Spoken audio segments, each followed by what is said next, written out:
These are the Daily Tech headlines for Thursday, August 15th, 2024. I'm Rob Dunwood. Former Google CEO and executive chairman Eric Schmidt walked back comments he made about work-life balance and remote work policies at Google being more important than winning against startups where people work like hell. In an email to the Wall Street Journal, Schmidt said, "I misspoke about Google and their work hours. I regret my error." Schmidt made the initial comments at a wide-ranging discussion at Stanford University. He criticized Google's remote work policies in response to a question about Google competing with OpenAI. Stanford posted a video of the conversation to YouTube, which received more than 40,000 views before Schmidt asked the video to be taken down. Schmidt joined a long list of corporate leaders, including JP Morgan Chase CEO Jamie Dimon and Tesla CEO Elon Musk, who have complained about work-from-home policies, saying they make companies less efficient and less competitive.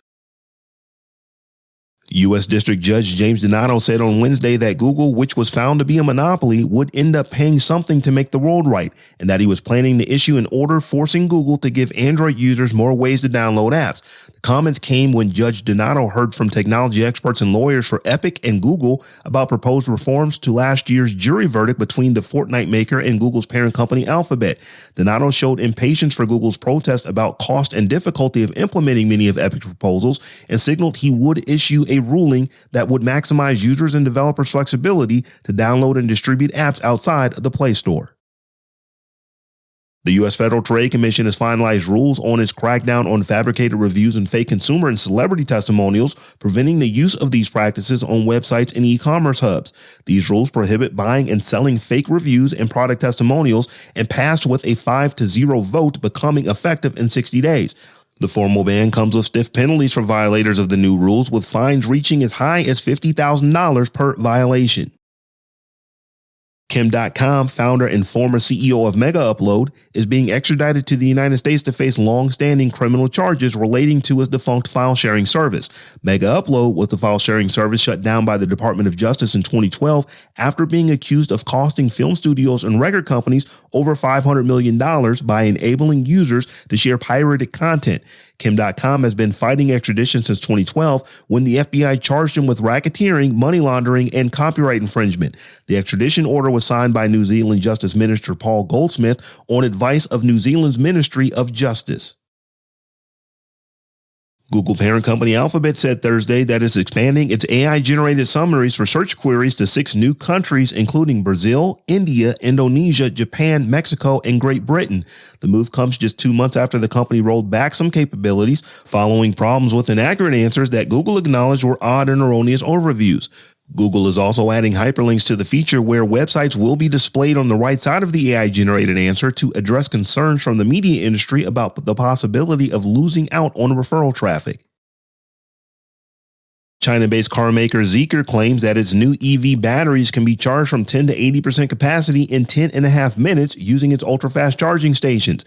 This is faster than any of the company's rivals, including industry leaders Tesla and BYD. In comparison, the Tesla Model 3 can cover 175 miles, a little under half the vehicle's full capacity, in 15 minutes. Zeekr's new battery also performs well in cold temperatures, charging from 10 to 80% of its capacity in less than half an hour at temperatures as low as -10 degrees Celsius. Zeekr's new 2025 007 sedan, which will be available from next week, will be the first vehicle to have the new battery. Clean installs of Windows 11 version 24H2 now have BitLocker device encryption enabled by default. Device encryption is designed to improve the security of Windows machines by automatically enabling BitLocker encryption on Windows installed drives and backing up the recovery key to a Microsoft account or Entra ID. Microsoft reduced the hardware requirements for automatic device encryption, opening it up to many more devices, including ones running the home version of Windows 11.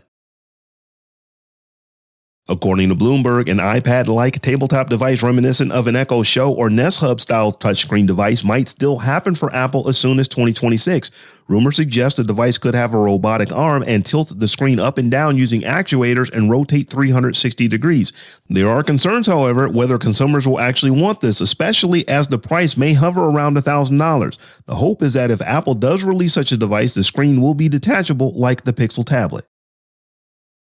And finally, a gamer from Saudi Arabia has connected 444 gaming consoles to a single television, earning him a Guinness World Record. Ibrahim Al-Nasir noticed that he had a big stack of gaming consoles that he couldn't play unless he unplugged existing consoles from his TV and plugged in new ones. That's when he got the idea to hook up over 30 RCA switchers, 12 HDMI switchers, and a special setup of cable management. All the consoles, many of which you've probably never heard of, are playable, including his all-time favorite, the Sega Genesis. For more discussion of the tech news of the day, subscribe to dailytechnewsshow.com. And if you enjoy the show, remember to tell a friend to check us out. Thanks for listening. We'll talk to you next time.